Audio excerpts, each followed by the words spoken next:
The decision was made behind closed doors, but its impact thundered far beyond the palace walls. King Charles placed his signature beside William's on a decree removing Meghan's remaining royal title rights after investigators uncovered a concealed bank account allegedly connected to private royal dealings. No ceremony followed. No speech softened the blow. There was only a sealed document, a silent room, and the unmistakable collapse of an identity once guarded with fierce determination. Before we go deeper into what this really means for the royal family, make sure to subscribe so you don't miss a single update. Charles remained at the private writing table after reviewing the first page.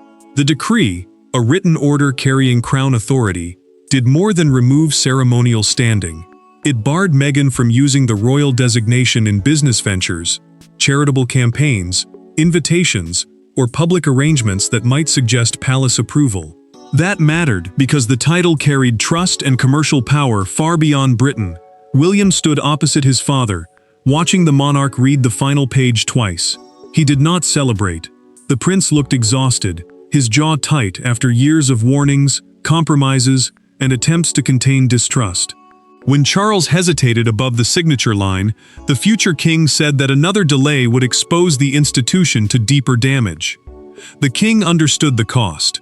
By signing, he was not only distancing Meghan from the monarchy, he was widening the wound between Harry and the family into which he had been born.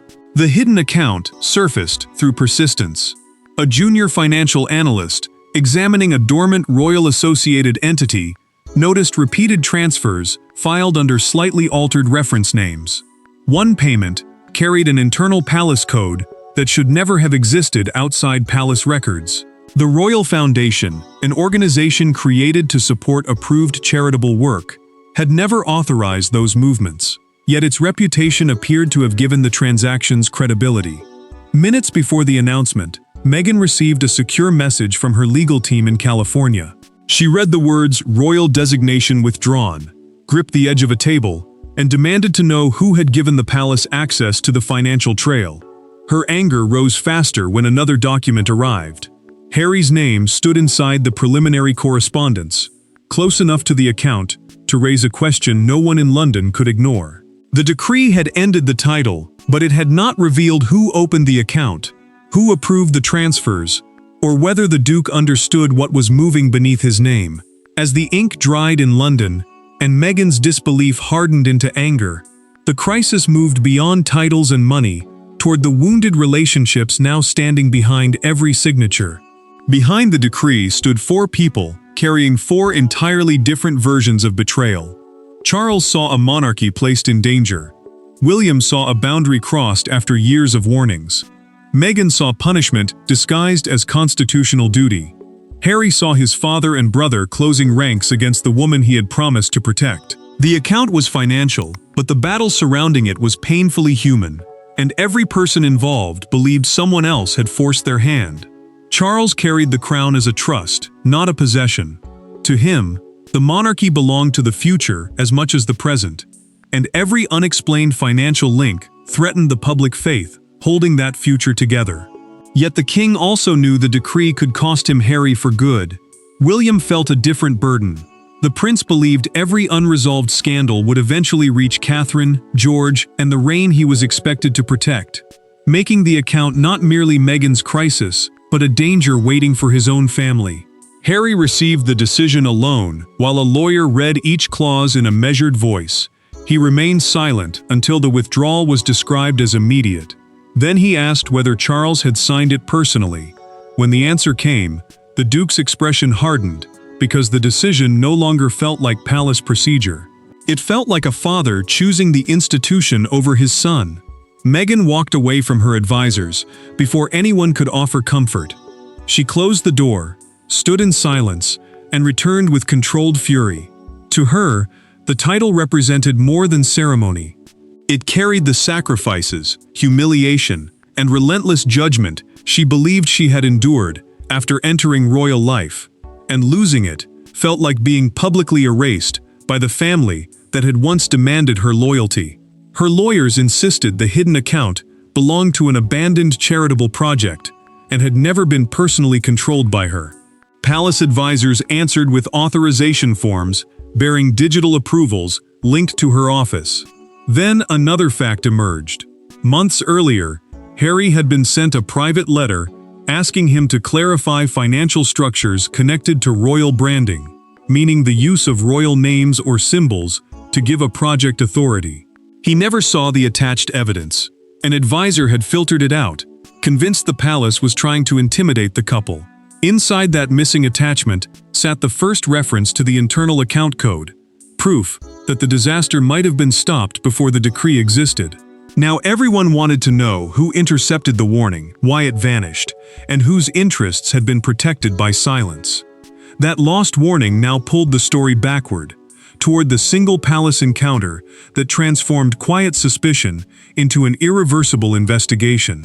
Every royal rupture has a moment that later seems impossible to ignore.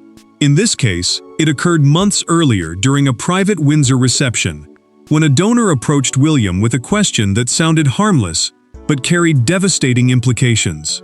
The donor thanked him for approving a confidential overseas initiative bearing Meghan's royal designation. The prince had never heard of it. Within seconds, polite conversation became silent alarm, and the path toward the final decree had begun. Daniel Harcourt spoke with the confidence of a man who believed everything had been approved. He thanked William for supporting a discreet women's leadership fund linked to Meghan's title, then described donations moving through an overseas structure under royal authority. The prince understood immediately. Neither he nor the Royal Foundation, the approved charity network operating under palace oversight, had authorized such a project. Harcourt produced a digital confirmation carrying an outdated palace insignia, an internal project code, and transfer instructions directing money into an account managed by an overseas trust administrator. William did not expose his shock. He steadied his voice, thanked the businessman, and instructed an aide to preserve the message. Once the reception doors closed, he placed the phone on a table and ordered that no one contact California until every record was secured. Charles resisted the rush toward accusation when father and son met later that night. The king warned that an administrative mistake could look darker than it truly was, and urged the prince not to confuse disorder with deliberate deceit. William answered that royal symbols had already been used to move money, whether through carelessness or intent, and that delay would give someone time to erase the trail. The warning proved justified. Financial examiners recovered a deleted description, showing that the account had once referenced the Duchess's international office before the wording was changed. The revision occurred hours after palace staff requested clarification. Then the deeper breach emerged. The transfer code came from a confidential archive, accessible only to a small circle of former and serving royal personnel, meaning no outside advisor could have built the arrangement alone. William understood that someone in Britain had supplied the key, while someone around Meghan had kept using it. After weeks of recovered files, altered labels, and missing messages, the future king rejected another layer of intermediaries. He demanded a private conversation with her, convinced that only her direct answers could reveal whether she had known about the account, or whether someone close to her had acted behind her back. The question that began with one donor's gratitude would now be asked without courtiers, public statements, or carefully rehearsed smiles standing between the two sides. There were no cameras, no aides seated between them, and no ceremonial language left to hide behind. William entered a secure room at Windsor while Meghan joined the encrypted call from California. Charles listened from one side of the table, his face unreadable. What began as a demand for clarification became the most bitter confrontation since the couple left royal duties, because the prince possessed records she had never expected him to see. William placed the transfer records before the screen and asked whether Meghan had authorized advisors to raise money under her royal designation.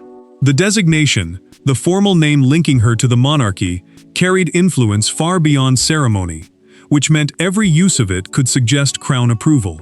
She denied creating any account designed to trade on that authority. Meghan explained that advisors had once proposed a global philanthropic fund after her departure from royal duties, but she insisted the project was abandoned before legitimate donations were accepted. She said no personal income had reached her and accused the palace of turning failed planning into deliberate misconduct. William did not retreat. He pointed to approval logs tied to her former office and asked why the account had remained active for 11 months. His voice stayed controlled, yet he pushed one document forward hard enough to make Charles look up. Meghan turned toward the king and asked whether he had already decided she was guilty. Charles paused, then said the matter had moved beyond personal trust. The monarchy could not allow unexplained financial structures to operate beneath a royal title, because public confidence depended on knowing that royal authority was never rented, borrowed, or quietly sold. William then played the recording. A financial intermediary stated that the project had approval from the Duchess's side. Meghan recognized the voice immediately. Sebastian Vale, a former strategy consultant, had repeatedly assured her that no account had been activated. Shock cut through her anger as she named him and declared that he had pushed royal branding despite being ordered to stop. Her denial sounded real, but the records revealed that Vale continued receiving instructions from someone within her wider team. Charles set the limit. Meghan had 24 hours to provide access to the relevant communications. She refused to surrender private correspondence without legal safeguards, and Harry's absence from the call felt louder than any accusation. The king ended the conversation without raising his voice, but the meaning was brutal. The title review would now move toward final judgment. The confrontation had exposed possible betrayal within Meghan's own circle, but it also transferred the decisive power into the hands of those who controlled the crown's legal identity. Royal power rarely arrives with raised voices. It moves through sealed folders, carefully chosen words, and decisions made by people who understand that one sentence can alter a life. As Meghan's deadline expired, palace lawyers assembled inside a private council chamber. Yet the most important figure in the room was not an attorney, it was Charles, sitting beneath the weight of a choice that law could authorize, but only a father could endure. Palace counsel explained that the crown could not erase Meghan's past or change her place in family history. It could, however, withdraw recognition, privileges, and permission to use a royal designation for commercial or public purposes. That designation meant the formal title carrying the monarchy's authority, and its removal would cut off the credibility that businesses, charities, and donors might attach to it. The ruling would also warn every future royal household that private ventures could not borrow the crown's name without scrutiny. William listened without interruption. His role mattered because his signature would show that the heir supported the judgment, making it harder for family pressure to reverse the decision during a later reign. He knew that hesitation might look merciful in private, while appearing dangerously weak to the public. Charles understood the legal logic, but the personal cost pressed harder. During a recess, the king remained alone and noticed a framed photograph of Harry on a side cabinet. He lifted it, studied his younger son's face, then placed it face down before returning to the papers. The gesture betrayed what his voice refused to admit. This judgment would reach far beyond Meghan. Camilla entered quietly and asked whether removing the title would truly protect the institution or create another wound that could never heal. Charles answered that leaving doubt unresolved would injure everyone serving beneath the royal name. Then the files from California arrived. Meghan's lawyers had submitted hundreds of pages, yet crucial messages from the week the account opened were missing. Her team blamed automatic deletion. Backup records told a darker story. The messages had been removed manually. Investigators then uncovered the detail that ended the debate. A final transfer had entered the account 3 days after William raised his concerns at Windsor. The timing destroyed the claim that the structure had been dormant and convinced the prince that delay was no longer caution but risk. 2 pens were placed beside the decree. Charles looked across at William. The future king met his father's eyes, and neither spoke as the chamber doors were locked for the final decision. Once those signatures were added, the argument over what should happen ended, and the far more painful reality of what had happened began. The announcement reached California before sunrise. There was no palace phone call from Charles, no private message from William, and no final opportunity to negotiate. Meghan's attorney read the decree while she stood motionless beside a window, still wearing the clothes she had put on hours earlier for the legal conference. When the words became final, she did not cry.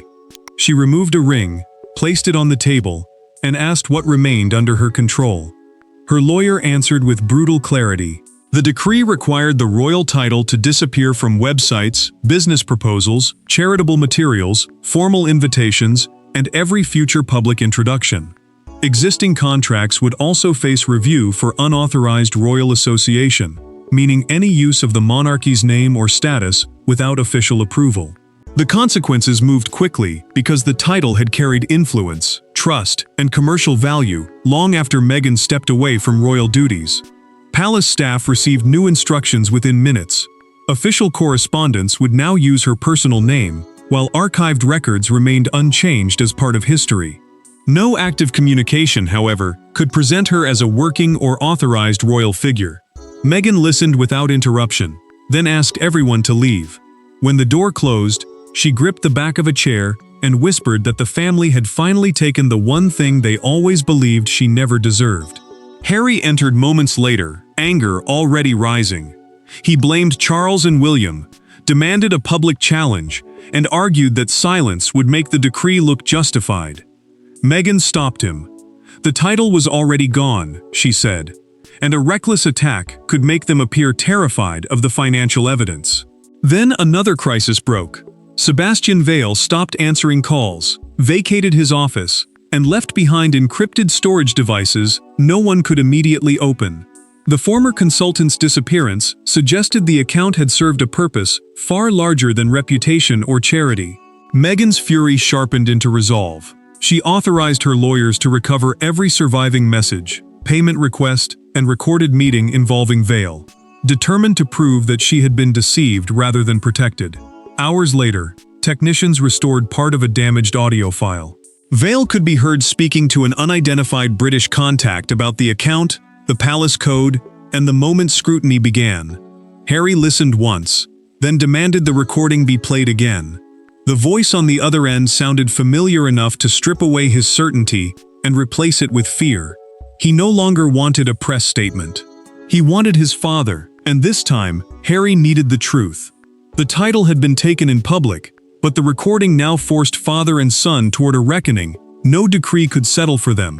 For the first time since the crisis began, Harry and Charles spoke without lawyers directing the conversation or advisors preparing every sentence. The call came late at night in Britain. The king dismissed the remaining staff and closed the study door himself. Harry did not begin with an accusation. He played the recovered recording, waited for the familiar British voice to finish speaking, and asked his father whether the monarchy had been watching Meghan from the beginning. Harry explained that Sebastian Vale was speaking with Martin Ashcombe, a former royal finance officer who had left palace service years earlier but still understood old internal codes. Those codes were confidential markers once used to identify approved royal projects, and their misuse had allowed the hidden account to appear legitimate. Charles denied any conspiracy. The king said Ashcombe had no authority to represent the palace and had never been ordered to create, hide, or expose the account. He promised a formal investigation into how the former officer obtained restricted information. Harry listened, but the answer did not touch his deepest wound. He told Charles that the decree felt less like protection for the institution and more like the final rejection of his marriage. His anger weakened when he admitted that he no longer knew how to defend Meghan without pretending the evidence did not exist. Charles answered with painful restraint.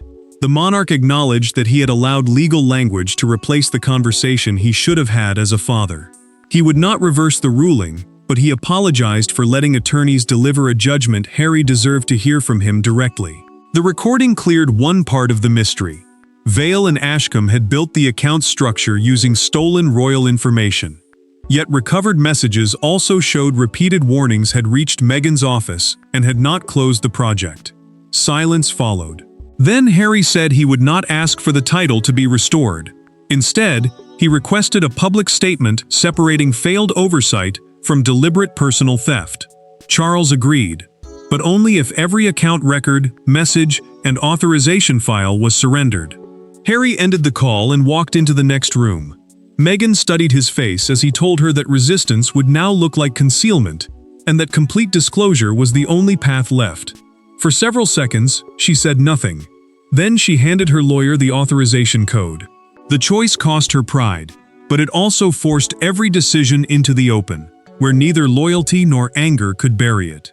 That reluctant surrender did not restore what had been lost, but it transformed the story from a battle over identity into a final test of accountability. By morning, the private decree had become a global spectacle. Broadcasters abandoned scheduled programming. Commentators spoke over one another, and crowds formed outside royal residences beneath a forest of raised phones. Yet one image captured the emotional force of the moment. A newspaper front page carrying two photographs side by side. Charles signing the decree in silence, and Meghan entering a car alone beneath the headline, "The title is gone." Supporters of the crown argued that royal status could never remain attached to unexplained financial activity because the title carried public trust as well as privilege. Meghan's defenders answered that the punishment was excessive, calculated, and designed to humiliate a woman who no longer lived under palace control.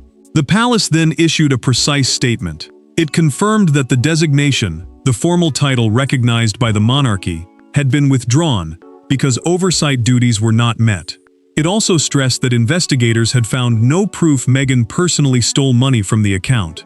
William watched the coverage at Kensington Palace with the television muted. Commentators called him the driving force behind the removal, turning a private burden into a public identity. Catherine asked whether he felt relieved. The prince replied that necessary decisions rarely felt like victories, and she understood that his success in protecting the institution had come at the cost of deeper family pain. Meghan faced a different storm. Outside a scheduled appearance, supporters chanted her name, while others demanded financial transparency.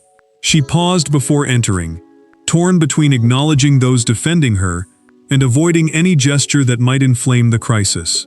At Buckingham Palace, a broadcaster read the decree aloud to a crowd gathered at the gates. When the sentence confirming permanent withdrawal was spoken, silence fell for one suspended moment before cheers and protests collided. Then the final records were released. They showed that Sebastian Vale had planned a private global influence network using Meghan's title as a symbol of credibility. She had not received the transferred funds personally, but weak supervision inside her office had allowed the structure to survive long after warnings appeared. The mystery was over. The judgment was not. Charles, William, Meghan, and Harry now faced a harder question than who opened the account. What kind of people would they become after the title, the trust, and the illusion of reconciliation had disappeared? Public opinion had delivered noise, not healing. Every cheer sharpened someone else's grief, and every accusation reminded the family again that exposure could settle facts without repairing a single broken bond. When the shouting outside the gates finally faded, the true verdict belonged not to the headlines, but to the people left carrying the consequences. The hidden account did not destroy the monarchy, nor did the decree erase Meghan's place in royal history. What it destroyed was the fragile belief that the old relationship could somehow be restored without truth, responsibility, or sacrifice. Charles preserved the authority of the crown but lost another piece of his son's trust. William protected the future institution but accepted the burden of appearing merciless. Meghan lost the title, and finally confronted the failures committed beneath its protection. The investigation ended with Sebastian Vale and Martin Ashcombe identified through recovered records and recorded conversations as the architects of the unauthorized financial structure.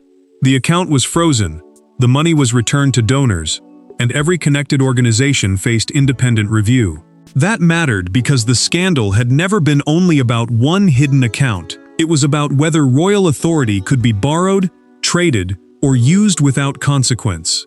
Meghan's final status was settled. The palace decree, a permanent written order issued under crown authority, remained in force. She kept her personal history, her marriage, and her place within the family, but the title could no longer support public, commercial, or charitable work. In a final private meeting, she removed the designation from a prepared statement herself. Meghan told her advisors that fighting for the name while avoiding responsibility would allow others to define her forever. Harry stayed beside her, yet he refused to deny what the evidence had proved. He admitted that warnings were ignored and oversight failed. His loyalty did not vanish, but it changed. He understood that devotion could defend a person without excusing every decision. Charles then sent a handwritten letter. The king offered no restoration, only a painful distinction. The decree concerned the crown, while his love for his son could not be revoked by any legal instrument. Harry read the letter alone, folded it, and placed it in a drawer instead of tearing it apart. William reached his own conclusion beside Catherine. The prince closed the investigation file and admitted that the monarchy had been protected, but nobody had emerged unharmed. Leadership, he realized, sometimes demanded a boundary that could never be celebrated, only carried. The title was gone. The account was exposed. The judgment stood as the permanent price of broken trust. And so the palace doors did not close upon a mystery, but upon a completed judgment. The crown retained its authority, Meghan stepped into a future without its protection, and every person involved was left forever changed by the truth they could no longer avoid. Thanks for watching. Please don't forget to like and subscribe, and we will see you in next one.